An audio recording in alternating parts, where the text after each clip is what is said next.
Well, good evening. Welcome to Integrative Preparedness. How are you all tonight? I'm Steve Smith. Just had to reach for my Yingling.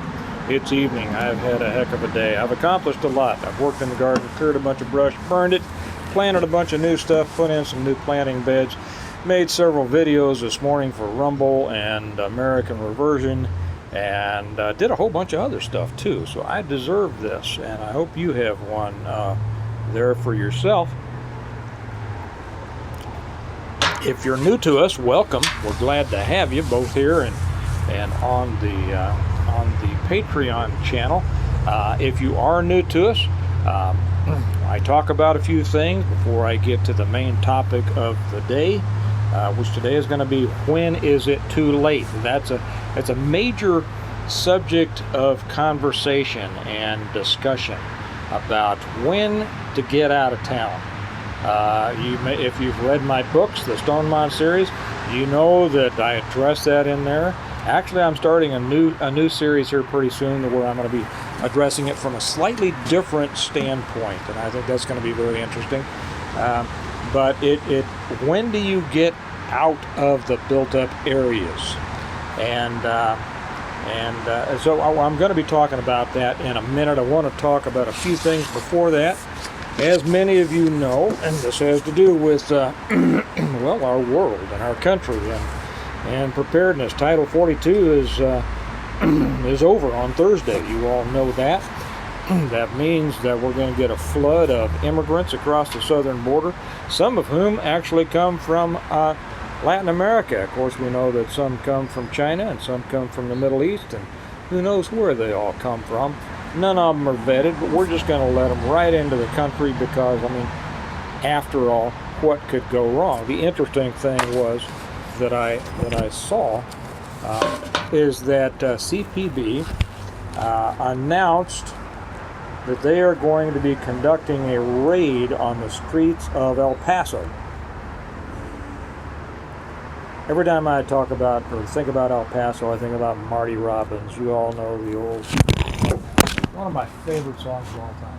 And I write about El Paso in my books, Epic. If you all familiar with Epic, what's down there in El Paso at Fort Bliss? If you're not, read my books and you'll find out. So, yeah, they announced that they're going to be conducting a raid. Well, now, guess who's upset about that? Border Patrol, right? And rightly so. Because, and you know, there's so many different organizations down there, and they step on each other's toes, and sometimes they're working together. Other times, you know, they don't know what the other ones are doing, and the guys, usually the guys in the field, are great folks. It's their superiors always trying to make it over somebody else for their next promotion, that you have to watch out for, because they are just snakes in the grass. Not all of them. I've met a couple that were decent, but most of them I wouldn't trust them. So anyway, so they've announced they're going to be making this raid on the streets of El Paso. Well, guess what's happened? Thousands of these illegals who have been camping out on the streets of El Paso, vamoose. Where'd they go? They're gone. Where do they think they went? Do we think they went back to Mexico? No, no. What's Spanish for no? No. No. How many? Nada. They didn't go back to Mexico. They disappeared into the neighborhoods, into El Paso, into southern Texas. Well, they will never be found, never be seen again. They will be, well, all sorts of things will happen. I don't have time to get into all that. And they did that. They announced their raid so that would happen, so there would be more room to bring in what is now a crowd of, they estimate, 15,000 on the other side of the fence, just waiting to spill into Uncle Joe, because Joe says, come on, baby. Come on into this country. We are set for a new Reconquista and Aztlán. You all know what that means? I talk about it in my book, and it is a major threat in my books.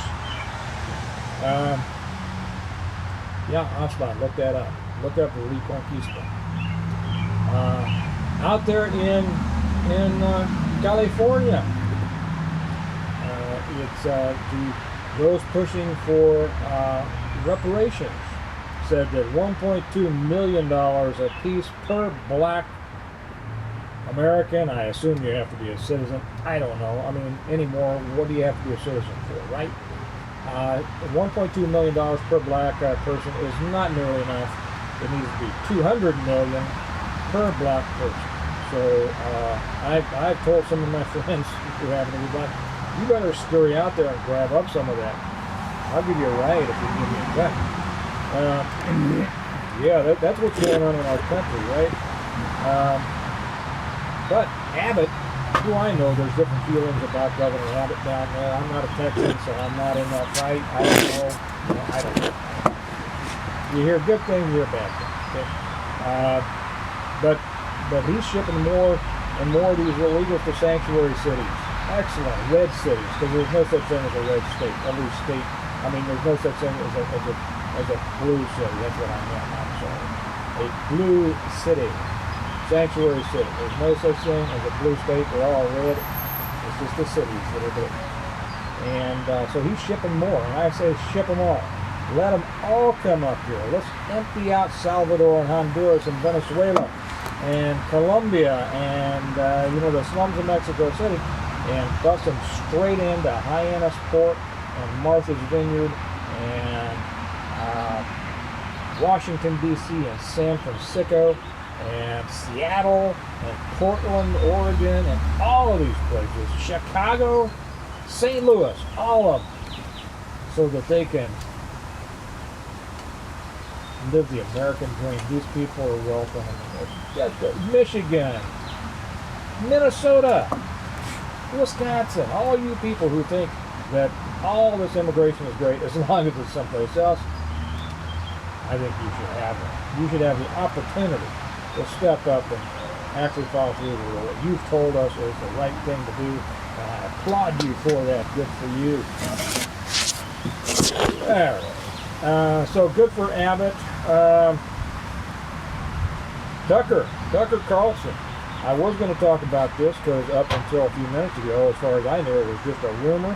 But just before I came out here, just before I reached in the refrigerator for my viewing, he came on Rumble. I'm going to say something about Rumble in a minute. And he verified he is now taking his show to Twitter. Tucker is now, apparently he's given up that $25 million that they had a hold on him over at Fox. He said, screw you, I'm going to Twitter, going to take it on the road, take it to Twitter. Man, I'm so happy about that, and I was happy to see it on Rumble. I am getting more and more impressed with Rumble, and some of you know that when what's this place we're on right now, YouTube, that is becoming more and I would say less and less important. When they gave me a strike and gave me a week off on the American Reversion channel, and we had a great show over there today. We talked about the failing of America. If you're not with me on American Reversion, come on over. You can come either on YouTube or on Rumble, because now I put in a Rumble channel. I did that because they gave me the week off, and I said, I don't have to just play with you guys. And so you can come to either YouTube or Rumble. I'll put both of the links down there below. And it's going great. I can't believe it. I am so impressed with Rumble. I tried to put some stuff up there a couple of years ago. It didn't work. It seemed it wasn't user friendly.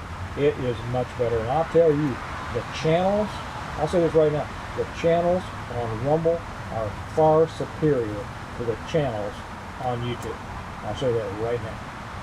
And so I put that an American Reversion channel over there.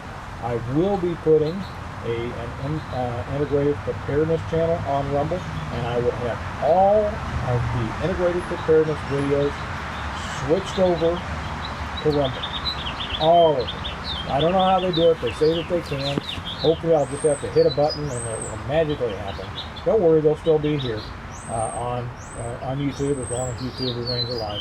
But they will also be over there. because I'm not going to let some place like YouTube hold me hostage in case I say something that they don't like. Okay? And Rumble, from what I've seen so far, excellent, excellent place. You know, between places like Twitter and Rumble, they are really starting to do what so many of us have said. Ever since Musk took over Twitter, and ever since Rumble started to really beef up their game, they're doing a heck of a job. And I'm so happy to be over there at Rumble. I'm starting to learn a little bit of it. I'm a slow learner when it comes to tech stuff, but I'll get it eventually. So when I'll let you know when the integrated preparedness is up over. Plus, I like the look of their channel a lot better. It's just better looking. It's cleaner. I don't know. It's just richer looking. I like it.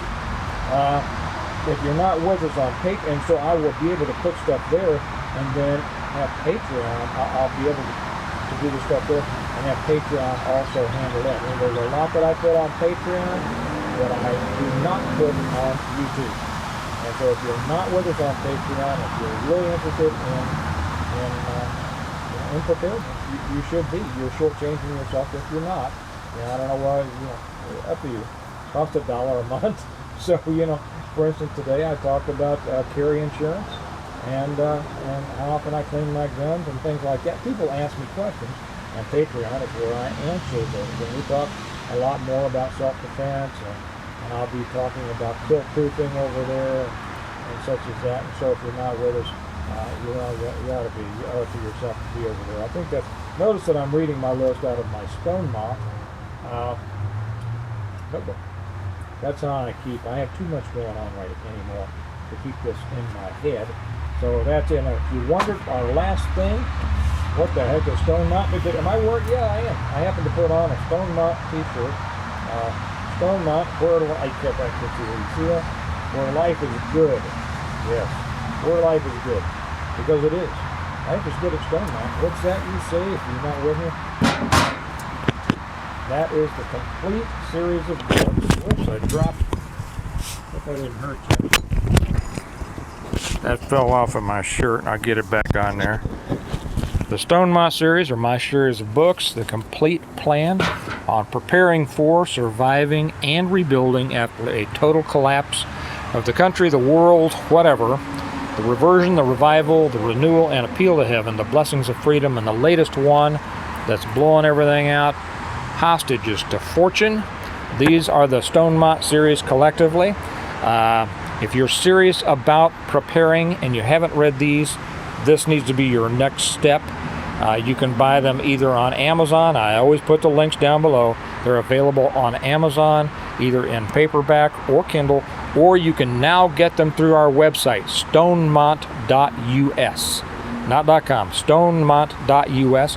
You can order them through the website, and you can get autographed copies directly from me. Just put in there. There's a place for you to put, what would you like Steve to write in there, and you can say, write this please, Steve. As long as you don't ask me to lie or use dirty language, I'm happy to do it. Somebody asked me, would you put in your chili recipe?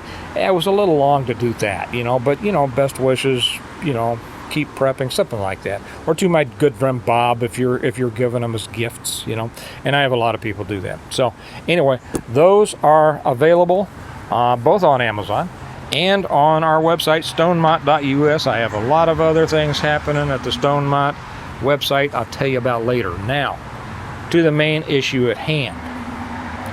When is it time to leave, or what am I going to call it? When is it too late? I'll put it that way. Okay, when is it too late?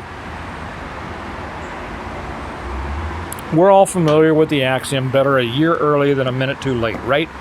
That's the issue. When do you say, what are you thinking about? Where do you want to live? Where do you want to be? Okay, when everything falls apart. Now, if it's everything falling apart like is in my books, which is a CME that takes out the grid and everything else electrical and electronic in the world, that's one thing. A collapse of the country is the government system is another. A collapse of the economy is another. A collapse of the banking system is another. 5 million illegals swamping Texas and then coming up through Oklahoma and Kansas. That's entirely another. There's all different things for which you might want to scurry and vamoose, okay? And depending on where you live. Now, into this starts, a lot of people prefer to live out in the country. I understand. I want to say this. I understand that. I respect that. I applaud that if that's for you. Okay? It's not for me. And I say that because I want you to hear that I respected your opinion, because every time I do one of these, I'll get a couple of people going, Steve, get out of the built-up areas. And I go, have I ever told you not to live where you want to live? There are reasons that I live where I do, and it's because I want to. I could live wherever I want. I choose to live exactly where I do right now for a number of reasons, which are personal reasons. You know, no reason for me to get into that. I don't have to explain myself any more than you have to explain yourself, right? I will be talking about, and actually I have plans that I don't get entirely into, okay? I have primary, alternate, a contingency, and emergency, right? I have all those plans already lined up, depending on what is happening in the world. And I'm very comfortable with it, and I've thought about it for years. Again, I'm not a newbie to this. I've written 6 books on it, okay? So it's not like I just got up and said, what do I think about that? It's because I have thought about it. And I will be doing another video about where I suggest is the best place to live. And it's not far out in the country. It doesn't take away for those who prefer to live out there. Good for you. It's just not what I suggest, and I will give my reasons later in that one. Here's the question, and it's going to be different for everybody. And really, this is more of a call for you to think about than for me to give you an answer, because I don't know your exact situation, okay? And even if if somebody sat down here right next to me and took a half an hour, and I said, explain to me your situation. And they say, I'm going to tell you everything, and then you tell me what to do. And I would listen to them for a half an hour. And then I'd say, okay, here's what I think you should do. You know what? You know what almost always happens, right? They go, yeah, but, and then they tell me something they didn't include. See, there's more. Everybody's situation is individual. And it's complex. And people make their decisions on a whole number of things, right? Jobs, families, schools, friends, and many, many things beyond that. You know, medical care, whatever. And I'll be going into that on the other one. But the first step is you need to keep your eye closely on everything that's going on in the world. That means globally, nationally, and locally. Because globally and nationally can have an effect on locally, right? Usually locally doesn't have an effect on national or globally, but every one of those has an effect on you, can have an effect on you.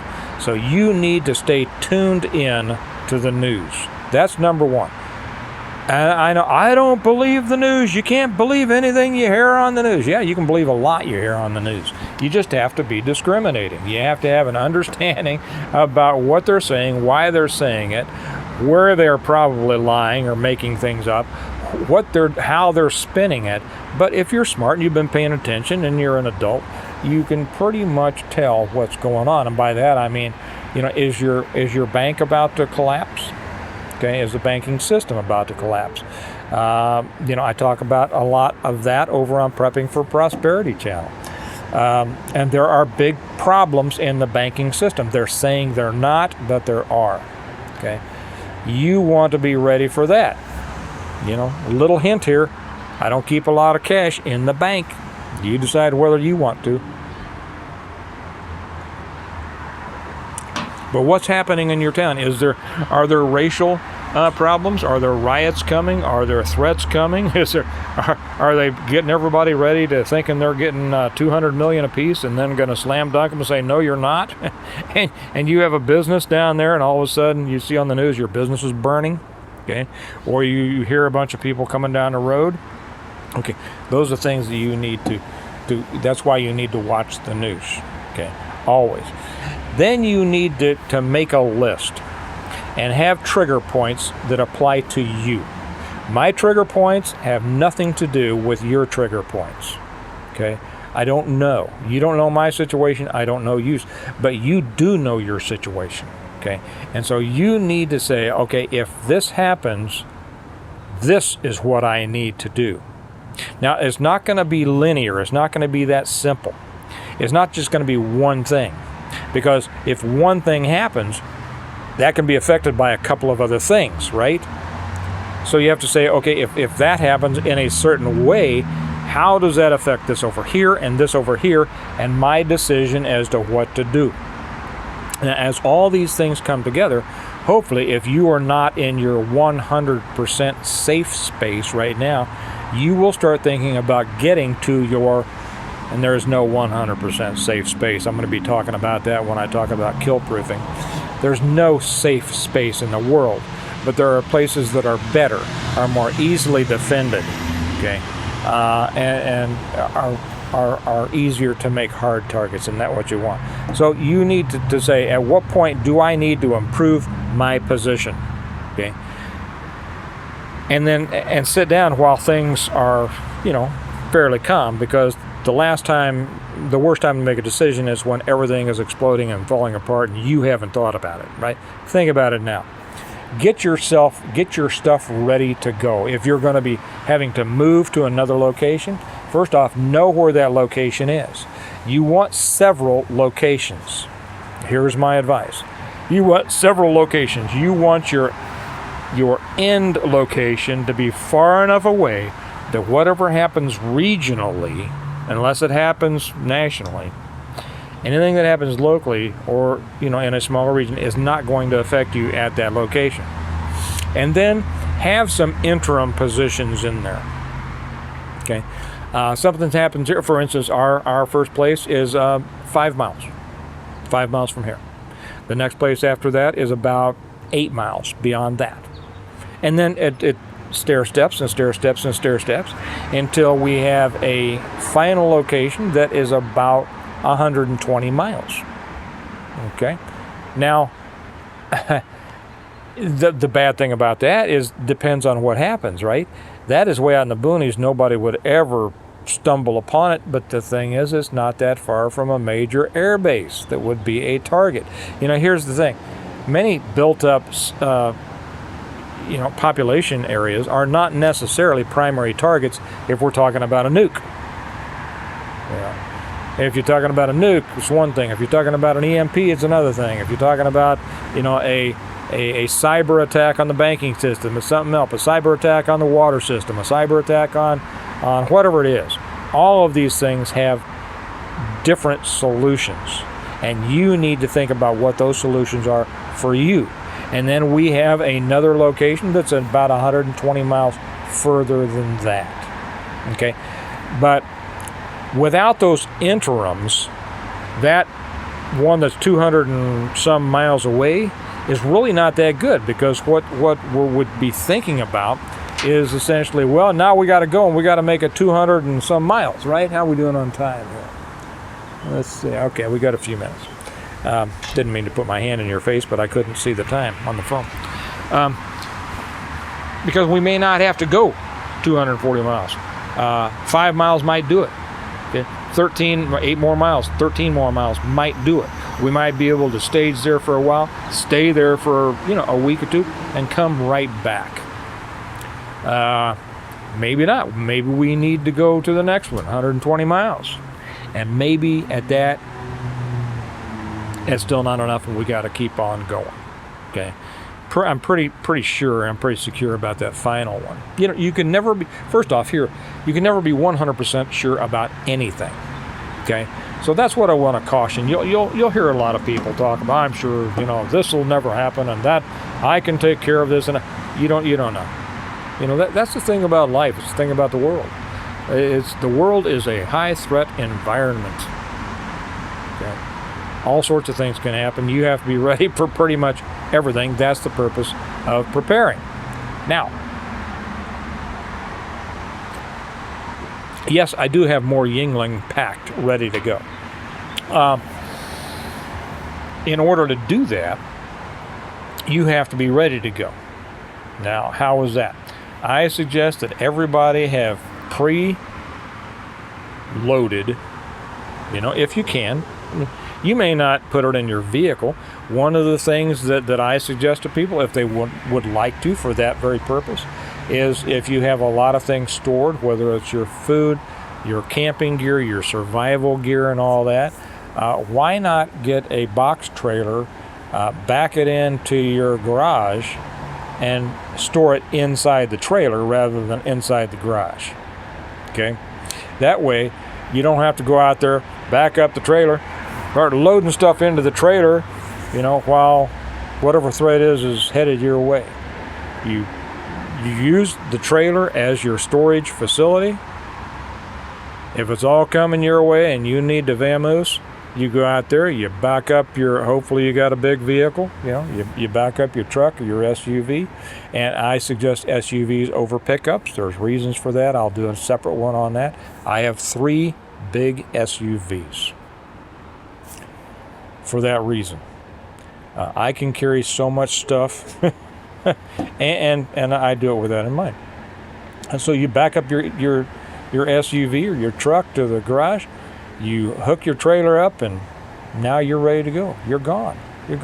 Now, you might say, well, but in the case of a nuke, the highways are going to be jam-packed. Yes, you're right. They are. Now, in the case of an EMP or a CME, probably not. Now we get into more questions. Will your vehicle run or not run? In my book, only older vehicles run. But those who know the science of these things say some will, some won't. You don't know. So, maybe it is. If you keep your vehicle in the garage, it's got a better chance of surviving from what I understand. But don't take that scientifically. We got a great guy over on the Patreon channel, Hondo Bob, that he's put up some great tutorials on EMP.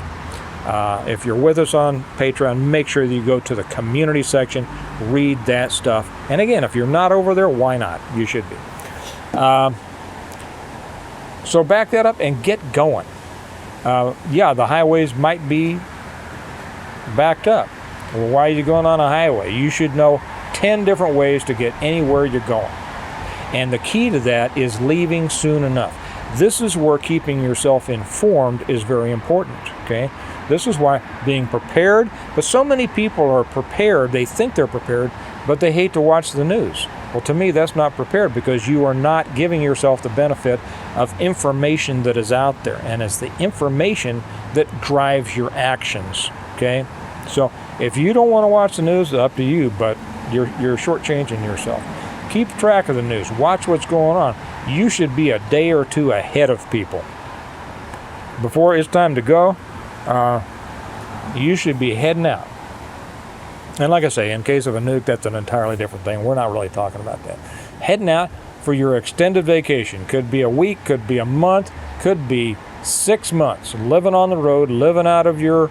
If you don't have a destination, if you don't have a little cabin in the woods, if you you can survive just fine with your vehicles and with your camping stuff and with your travel trailer. I got a good friend of mine just got a much larger RV for that very reason. He says, I'm just going to be driving the country. And I know that there's problems with that too. Don't get on here and say, yeah, but I could, whatever plan you've got, I could do that for an hour or two. So let's don't do that. But that's the thing. When is it too late to go? It's too late to go when you can't get out. That's about it. Or when it's difficult to get out. It's like leaving a football game. Honey, let's get to the car before everybody starts leaving, right? So we're not stuck in traffic. It's the same thing. And it's just a matter of knowing and understanding what's going on. So that's that. I'll leave that there because I think I'm running up on time here. And remember, yep, it's about to stop. Remember, we prepare well today in order to live well tomorrow. Check us over on the Patreon channel. If you haven't read these books, you ought to. Stonemont Series, you can get them on Amazon. Just put in Stonemont Series, Stephen C. Smith, or click the link below, or get them through our website, autographed by me, stonemont.us. And put on your thinking caps and really think about this. Put a plan together for yourself so that if you do have to get out, you're not running around like a chicken with his head cut off going, what do we do? What do we do? You know what to do. You'll know what to do if you sit down and make a plan. You all have a great night. I'll talk to you tomorrow. Bye-bye.